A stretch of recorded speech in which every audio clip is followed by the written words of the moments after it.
Seja bem-vindo ao Está Escrito. Hoje vamos viajar para a costa sudoeste da Turquia, a cidade de Izmir, antiga Esmirna bíblica. É conhecida como a Pérola do Egeu. Hoje, Izmir é a terceira maior cidade da Turquia e com uma população de mais de 3 milhões de pessoas. Com sua terra fértil, um mar que oferece todas as cores de azul e a herança deixada pelos 32 povos que habitaram lá, Izmir é uma cidade notável. João, no livro do Apocalipse, apresenta uma mensagem aos cristãos em Esmirna. Uma mensagem de perseverança. Por que eles receberam essa mensagem? Como essa mensagem pode ser uma realidade para você hoje? Começa agora o Está Escrito Canadá, com Rebeca e Douglas Pereira.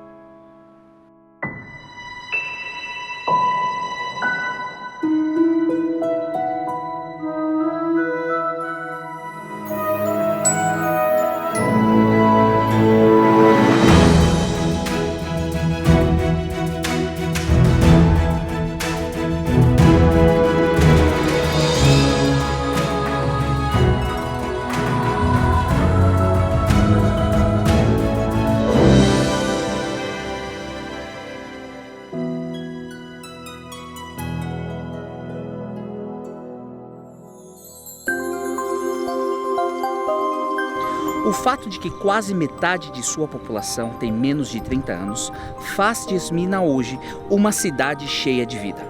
A cidade abriga dezenas de milhares de estudantes universitários, professores, cientistas, artistas, empresários e acadêmicos. Com seus tesouros naturais, valores históricos, várias opções de acomodação que atraem todos os orçamentos, Esmirna oferece uma estrutura segura de transporte marítimo, aéreo, terrestre e ferroviário.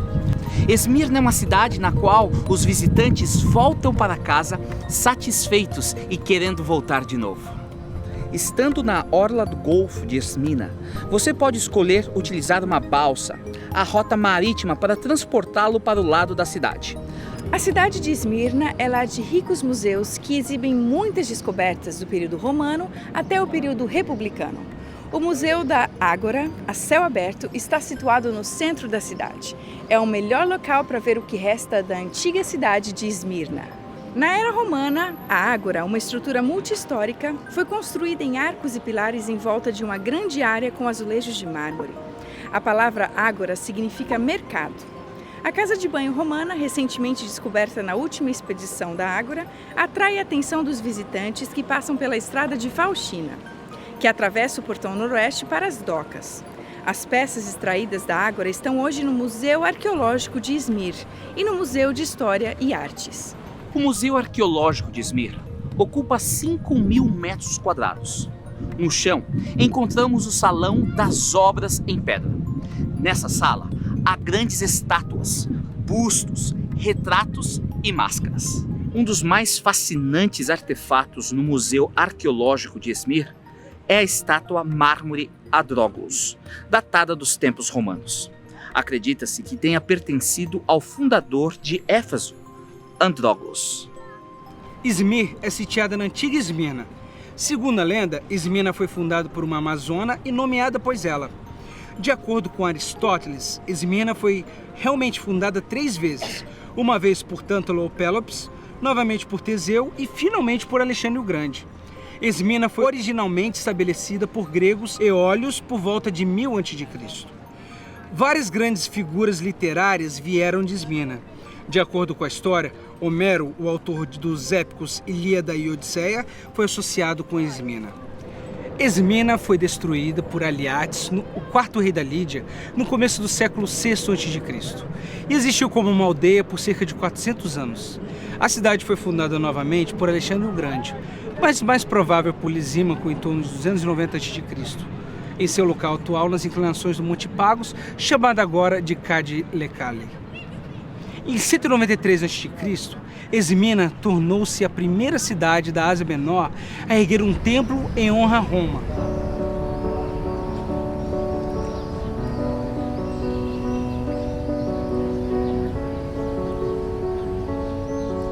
No primeiro século, abrigava provavelmente cerca de 200 mil habitantes. Tinha o status de uma cidade livre. Era um centro político, religioso e cultural, notável para a ciência e a medicina que floresceu aqui. Orgulhava-se do seu famoso estádio, da biblioteca e do maior teatro público da província. Era uma cidade rica, excepcionalmente bela. A cidade sofreu um terremoto devastador, mas foi reconstruída com o patrocínio do imperador Marcos Aurélio. Embora Esmirna seja mencionada apenas 2 vezes no Novo Testamento, tornou-se um importante centro cristão no 2º século depois de Cristo. Os Atos de Paulo, um apócrifo do Novo Testamento, um livro que não faz parte do cânone aceito da Bíblia, aparentemente continha um relato de uma visita que Paulo fez a Esmirna antes de chegar a Éfeso. Uma visita a Esmirna pelo apóstolo João e seus discípulos é mencionada em Atos de João, outro apócrifo do Novo Testamento, como uma resposta a um convite do povo de Esmirna.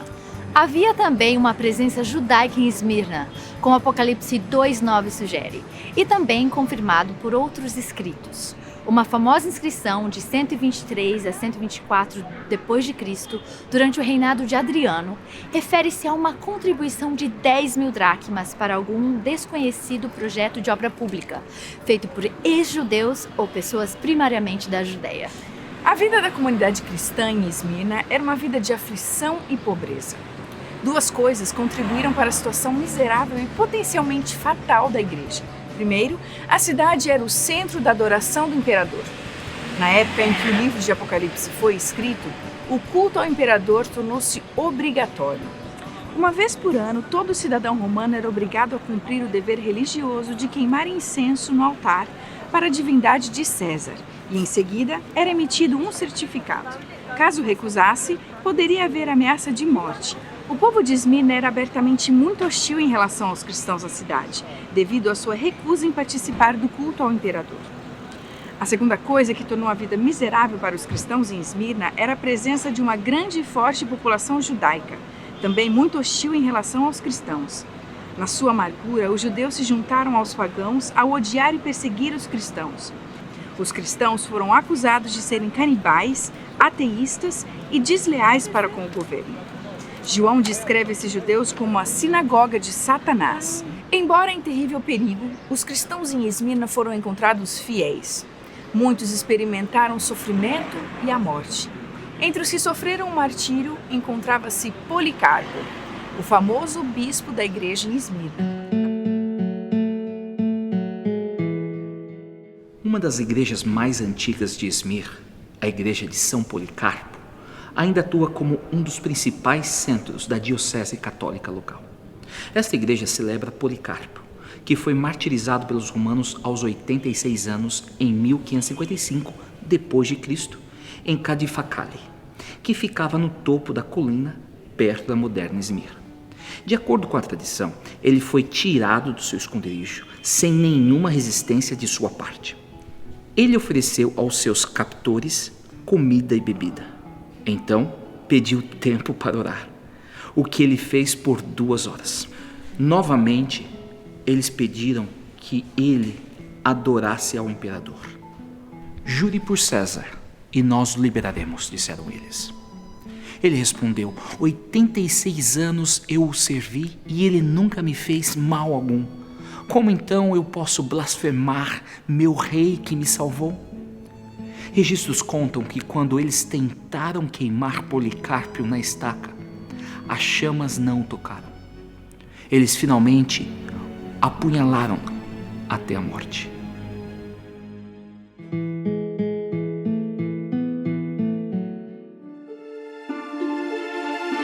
Escreve esta carta ao anjo da igreja em Esmirna. Esta é a mensagem daquele que é o primeiro e o último, que esteve morto, mas agora vive. Conheço suas aflições e sua pobreza, mas você é rico. Sei da blasfêmia dos que se opõem a você. Eles se dizem judeus, mas não são, pois a sinagoga deles pertence a Satanás. Não tenha medo do que está prestes a sofrer. O diabo lançará alguns de vocês na prisão a fim de prová-los, e terão aflições por 10 dias.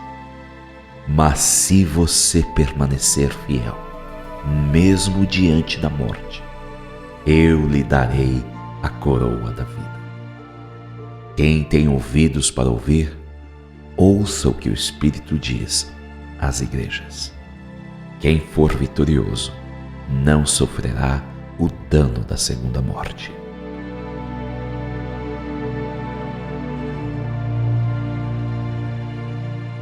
Esmirna era a cidade mais próxima de Éfeso, a cerca de 50 quilômetros a norte.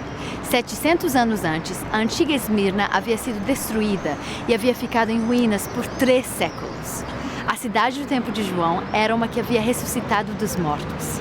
A mensagem para a igreja nessa cidade é a mais curta das 7 e é uma das únicas que não receberam repreensão nem convocação para o arrependimento de Cristo.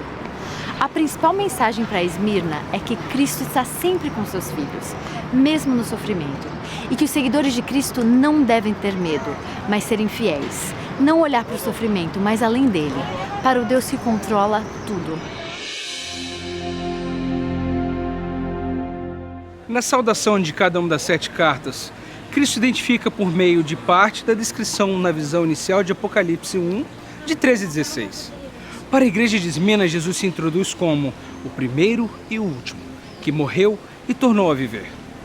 Qual é o significado de Jesus descrever-se a si mesmo dessa maneira? É significativo à luz do sofrimento que alguns dos crentes de Esmirna teriam de suportar. São essas palavras que João escutou anteriormente quando caiu aos pés de Jesus. Não tenha medo, eu sou o primeiro e o último, sou aquele que vive. Estive morto e agora estou vivo para todo sempre. O primeiro e o último é uma referência a Yahweh, no Antigo Testamento, o Deus da Aliança. Jesus inicia sua mensagem ao povo de Esmirna, relembrando-os do seu sofrimento e morte. Ele experimentou o pior que a vida poderia trazer. Ele morreu, mas ele ressuscitou. Ao se identificar com o povo de Esmirna, Jesus está dizendo a eles que não importa o que aconteça, ele, o Senhor ressuscitado e glorificado, pode ajudar porque ele passou por isso. Como de costume, Cristo afirma ser conhecedor das circunstâncias. Conheço suas obras, tribulação e pobreza. Por que os crentes em Esmirna estavam passando por tribulação e pobreza? Os membros da igreja estavam em perigo. Em grego, tribulação significa uma séria aflição, sob a pressão de um fardo que esmaga. Esta pressão vem de fora, ou seja, a partir das exigências de adoração ao imperador e a calúnia maligna dos judeus. Em segundo lugar, os membros estavam em extrema pobreza. Como o texto grego indica, eles não possuíam nada. Sua pobreza é, sem dúvida, o resultado da perseguição que a igreja está passando. Certamente, contrasta com a rica igreja de Laodiceia, que se vangloria de suas riquezas materiais e não precisa de nada. Mas não possuía nada das coisas espirituais. Os cristãos aqui de Esmirna viviam em uma das cidades mais ricas e, no entanto, eram extremamente pobres. A realidade, meu querido, é que Cristo conhece a sua situação, seus fardos e também suas lágrimas. Nada passa desapercebido aos seus olhos. Registra tu mesmo o meu lamento. Recolhe as minhas lágrimas em teu odre. Acaso não estão anotadas em teu livro? Ele não só sabe, mas ele se preocupa com a nossa situação. Por esta razão, Pedro escreveu em sua primeira carta: lancem sobre ele toda a sua ansiedade, porque ele tem cuidado de vocês.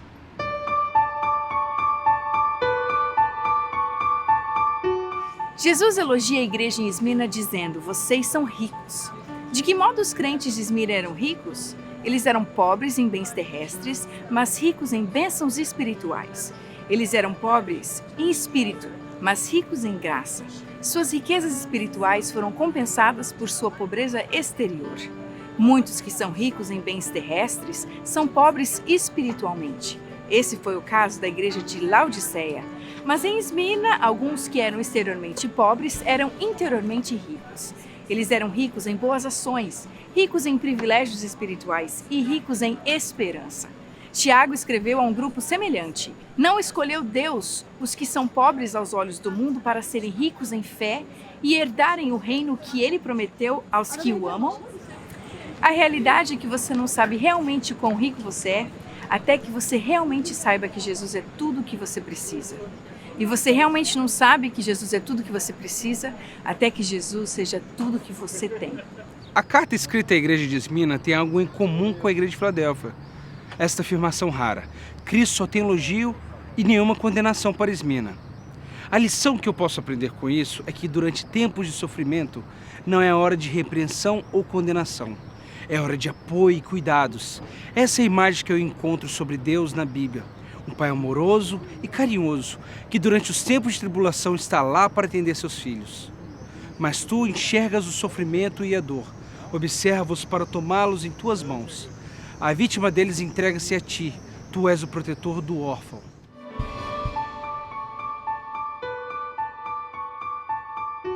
Jesus tem 2 conselhos principais para a igreja em Esmirna. O primeiro é: parem de temer as coisas que vocês estão prestes a sofrer. O povo de Esmirna evidentemente se preocupava. Jesus está dizendo a eles: parem de ter medo. Eu estou no controle. Eu pessoalmente experimentei a morte e voltei à vida. Eu sou o primeiro e o último. Eu sou fiel à minha promessa. Ser destemido, no entanto, pode não significar necessariamente a ausência total de medo, mas sim a recusa de sucumbir à intimidação, de modo que as ameaças de prejuízo não os desviem do dever para com Cristo. O segundo conselho de Jesus é: permaneça fiel até a morte e eu lhe darei a coroa da vida. Esta igreja já foi fiel a Jesus e ele exorta agora a fidelidade contínua. A recompensa pela fidelidade é a coroa da vida, ou seja, a coroa que consiste de vida. Uma das principais razões para esses 2 conselhos foi que a igreja em Esmirna logo se tornaria um objeto especial da malícia diabólica. Como o diabo está prestes a lançar alguns de vocês na prisão, vocês terão tribulação. O livro do Apocalipse é realista sobre a existência do mal no mundo. Nenhuma tentativa é feita para explicar a realidade do mal em suas diversas formas. Não é nem verdade, nem útil para o cristão interpretar todos os eventos de crise na história da existência humana como sendo de acordo com a vontade de Deus. Existem muitas coisas que acontecem em nossas vidas que são contra a vontade de Deus. O carro em alta velocidade, que bate porque seu motorista estava sob a influência de álcool ou drogas, não é um evento que aconteceu de acordo com a vontade de Deus. Assassinato, suicídio, adultério, racismo, crime de colarinho branco. Esses atos de violência são contra a vontade de Deus. Eles são resultado do mau uso da liberdade que trazem o caos e a ameaça. O mistério da verdadeira liberdade que Deus projetou para a nossa jornada humana tornou possível o mal humano. Assim como o mesmo mistério do plano divino tornou possível também a fé, a esperança e o amor. Mas o mal tem uma dimensão maior do que simplesmente as más escolhas que fazemos como seres humanos. Há a dimensão cósmica que esta carta à igreja de Esmirna coloca em nítido foco. A má escolha contra a vontade de Deus no nível cósmico da criação produz seu próprio tipo de caos. A clara afirmação dessa carta é que tanto o mal cósmico quanto o humano estão limitados pelo limite maior do Deus Todo-Poderoso. O mal e seus danos são um perigo real, mas esse dano não é definitivo. A última palavra, tanto de julgamento como de esperança, pertence a Deus. Como isso funciona em termos práticos? Significa que, como filhos de Deus, sou capaz de enfrentar a tragédia como uma tragédia e não assumir a postura de que, de alguma forma, o fato não ocorreu. Isso significa que há más experiências e eventos que acontecem conosco e por causa de nós. Esses eventos são negativos e prejudiciais. São como pedras irregulares que marcam a paisagem da nossa jornada da nossa vida.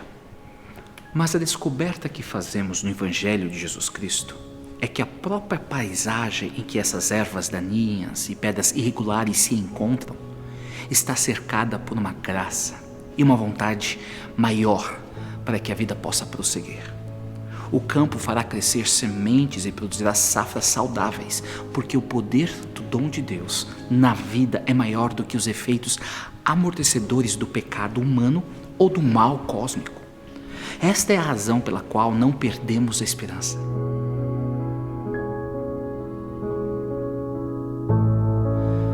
Esta segunda carta termina com uma garantia muito pessoal aos cristãos que vivem à sombra da Acrópole de Esmirna. Eu lhe darei a coroa, não de Esmirna, mas da vida. Que promessa emocionante e profundamente pessoal para estas pessoas. Aqueles que permanecerem fiéis receberão a coroa que consiste de vida, isto é, eles não experimentarão a segunda morte. Em Apocalipse, a segunda morte significa a extinção total dos ímpios. É o oposto da vida eterna. O povo de Esmirna estava em constante medo da morte física.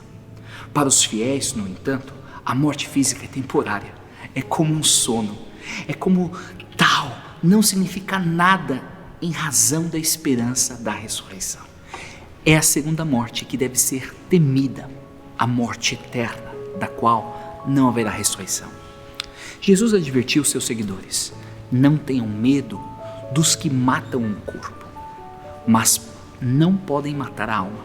Antes, tenham medo daqueles que podem destruir tanto a alma como o corpo no inferno. Em virtude de sua morte na cruz e na ressurreição, Jesus quebrou o poder da morte. Ele é aquele que tem as chaves da morte e do Hades. Ele vive eternamente em nome de seu povo. Os fiéis receberão a coroa da vida eterna e, portanto, não serão prejudicados pela segunda morte.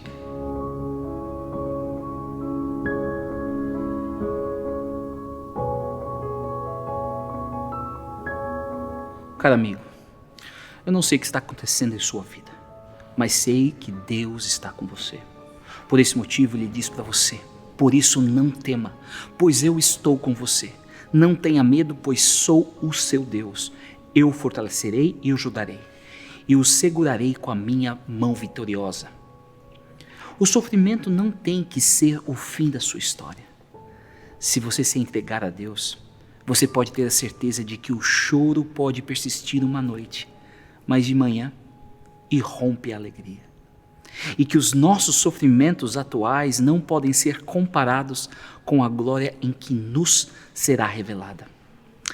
Até aquele dia, quando o sofrimento terá o fim para sempre, a promessa de Deus para você é: eu cuidarei de você. Descanse no amor de Deus, porque Ele cuida de você. Aflito e triste coração, Deus cuidará de ti, por ti opera a sua mão, Deus cuidará de ti.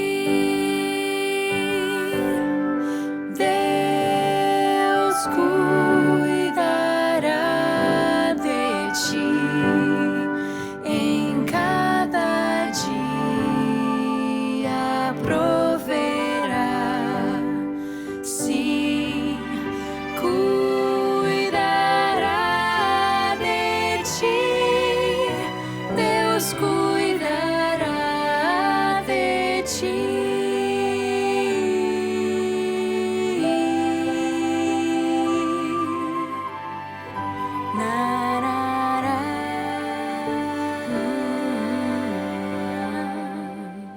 Sentes a fé a vacilar, Deus cuidará de ti.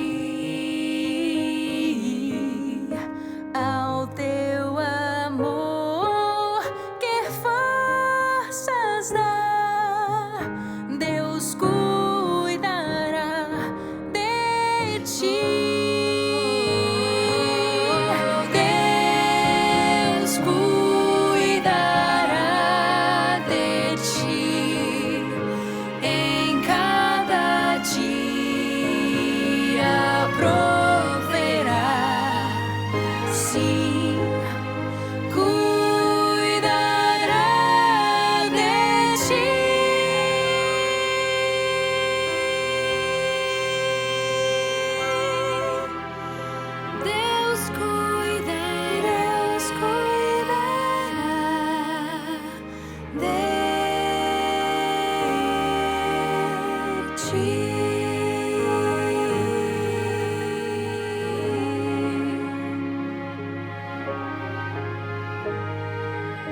Vamos orar.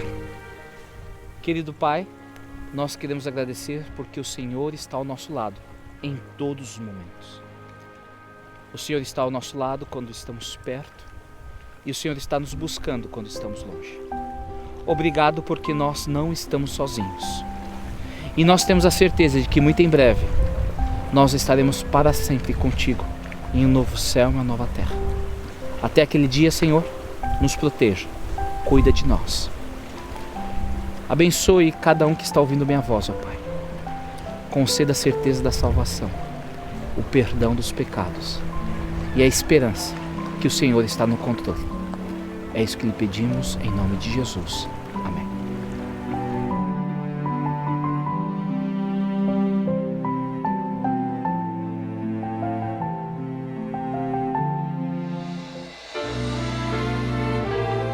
Nós sabemos que este mundo tem muito sofrimento e muitas pessoas perguntam: o que é que Deus está a fazer? Nós temos um livro para vocês que explica como Deus trabalha com o sofrimento na vossa vida.